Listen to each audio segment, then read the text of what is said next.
আসসালামু আলাইকুম। আমি আসছিলাম চট্টগ্রামের মাইজবান্ডার শরীফে।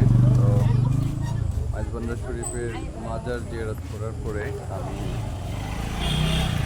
খাবারের জন্য একটা টোকেন খুঁজলাম যে এখানে খাবার কোথায় হয়, মানে তাবারুক কোথায় পাওয়া যায়।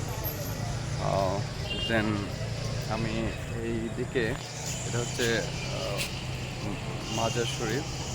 তো মাজার শরীফের দিক থেকে এই এই সোজা এখানের মধ্যে আহ, এই এই এই সোজা এই এই এই যে ঘরটা আছে, এখানে একজন ম্যানেজার আছেন। তো ওনার সামনে আরেকজন ব্যক্তি আছেন, উনি আমাকে বললেন যে হাদিয়া দিতে হবে। তো আমি বললাম যে মাজারের তাবরুক খাইতে কি কি হাদিয়া দিতে হয় নাকি? তখন উনি ম্যানেজার আমাকে বললো যে কোনো বিয়ে বাড়িতে গেলে তো আপনি খালি হাতে যাবেন না, অবশ্যই কোনো না কোনো কিছু নিয়ে যাবেন।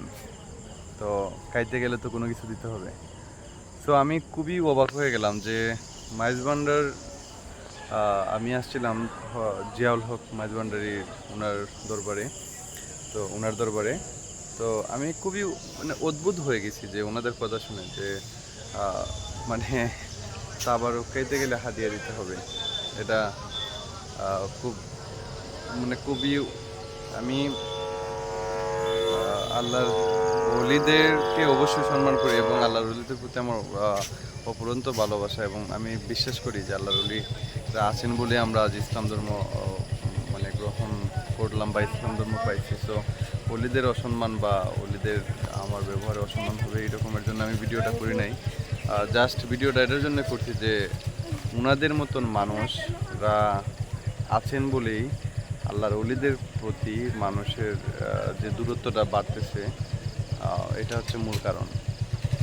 কারণ মানে কতটুকু খারাপ মেন্টালিটি এবং কতটুকু দালাল টাইপের লোক হলে এরকমভাবে উনি বলে যে হাত দিয়ে দিয়ে তারপরে খেতে হবে। আমি আমি আমি খুবই আমি কি বলবো, আমার বাসা খুঁজে পাচ্ছি না। আমি জিয়াউল হক মাঝভান্ডারি, ওনার প্রতি সম্মান এবং ভালোবাসা আমার রয়েছে, ভালোবাসা থাকবে। বাট ওনাদের যে মানুষগুলো আছে, ওই মানুষগুলা ব্যবহার মানে টাকার জন্য খাবার দেয় না, এই বিষয়টা এরকম না। বাট মানে আমি অবাক হয়ে গেলাম যে তাবরুক খাইতে গেলে টাকা দিতে হবে। আমি এতদিন আমার এলাকায় শুনে আসছিলাম যে ওনার এখানে মানে মাইজবান্ডার শরীফ আসলে খাইতে কোনো টাকা লাগে না। বাট এখন দেখলাম যে আমি টাকা দিয়ে টোকেন নিয়ে দেন খেতে হবে।